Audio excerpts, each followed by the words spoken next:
vahoaka malagasy. Miarahaba ny olo-pirenena rehetra miavaka ny fandarantsika an'io efa nambara tamintsika ny vokatra tsara tamin'ny fanavoazana ny lisy-pifidianana farany teo.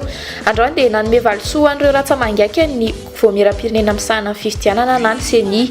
Ireo ratsamangaiky ireo izay nisongadina kokoa mihoatra noho ny hafa ny ezaka nataony tamin'ny fampitomboana isan'ny fisoratana anarana ao anaty lisy-pifidianana. Solotena 730 avy amin'ny faritra maro manerana ny nosy no nandray izany maro mpakasitrahana izay androany. Ny atsiprian'izay ato anatin'ny fandaharana anasananao anaraka izany hatramin'ny farany.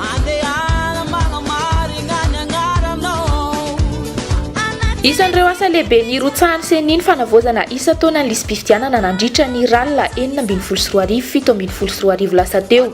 Fanampo tokoa ny ampiakatra hatramin'ny 10 tapitrisa ireo mpifidy misoratra anaty lisitra mialoha ny fifidianana andraisan'ny olo-pirenena anjara manaraka raha toa ka nandinina ny 9 tapitrisa ireo mpifidy voaisa ny aloha ny taona 524 4,3 isanjato raha tsy ahivina ny tahampiakaran'isan'ireo mpifidy misoratra anarana taona 724 Tsy niasa irery ny CENI nandritra izany fa ireo ratsamangaiky anontany fotony dia niasa mafy ihany koa ahafahana natratra io tanjony io. Tamin'ireo distrika 570 manerana ny nosy, 5 no nahazo ny mendrika indrindra. Isan'izany ny distrika ny Iosy izay nahitana ny tahampiakarana 70,470 isanjato. Distrika Nambovom-be 7,770 isanjato.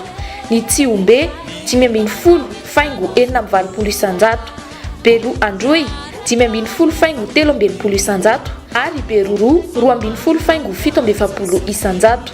Le fanomezana mara-pakasitrahana sy ataoko hoe fanasongadinana an'ireo nanao ezaka fa matoa tratra io tanjona 7,330 isanjato io dia isika rehetrarehetra manerana ny nosy dia samy mitondra ny anjara biriky daholo fa anisan'ny fomba fiasa moa zany tahaka ny any am-pianarana betsaka ny afaka fa misy ny voalohany, misy ny faharoa, misy ny fahatelo. Ireo tsy voazo zany sanatria hoe tsy niasa fa tena niasa ireo fa mba ahafahana mametraka ilay toe-tsaina tia mifaninana amin'ny tsara. Zay zany le izy ary ny fitenitsika malagasy tena milaza tsara mihitsy amin'le hoe tsy ny namanao ny faminananao fa ny tsara vitanao mbaly. Ka raha misy ny tahampisoratana anarana niakatra any amintsika na dia mbola tsy voantso ary dia ny angavinay dia no andraisantsika azy hoe andao anao tsaratsara kokoa noho ny vita tamin'ity taon'ity zany amin'ny fanavoazana lisy-pifidianana manaraka satria ny tanjona ny CENI zany dia eo amin'ny resaka kalitao voalohany indrindra mba tena hoe manana kalito tsara indrindra ny lisy-pifidianana fa eo amin'ny resaka abetsahana ihany koa zanatsika tanjona ihany koa satria mihoatra ataoko hoe zava-dehibe ao anatin'ilay fomba fiasan'ny CENI zany mametraka tanjona foana isaky ny asa zany. Commune Valy no nahitana tahampisoratana anarana ambony indrindra. Isan'izany ny commune Andrenivohitra Iosy, ny commune Tsakavo, Vohimary, Mahaeniny, Motifeno ary Antsakomaroa. Ho an'ny fokotany kosa indray dia Marofoty ao amin'ny commune Marolopoty ao amin'ny distrika Nambovom-be Androy no nahitana fiakarana ambony indrindra izay nahatratra 500 isanjato. Ireo fokotany 510 hafa kosa dia nahitana fiakarana mihoatra ny 50 isanjato avokoa. Tamin'ireo faritany misy enina eto Madagasikara dia ny faritany Toliara sy Fianarantsony nahitana fiakarana fisoratana anarana ambony indrindra raha oharina tamin'ny taon-dasa.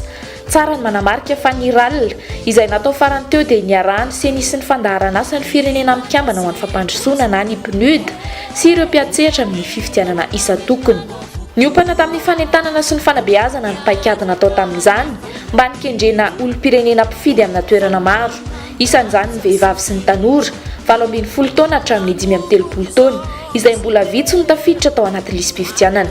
Ny vehivavy sy ny tanora moa izay sokajin'olona betsaka indrindra eto Madagasikara no tena niompana ny fanentanana nataon'ny CENI sy ireo mpiara-miombonantoka amin'ny ralina farany teo. Makasitraka anao nanaraka ny fandaharana hatramin'ny farany, mametraka ny veloma ho amin'ny manaraka indray.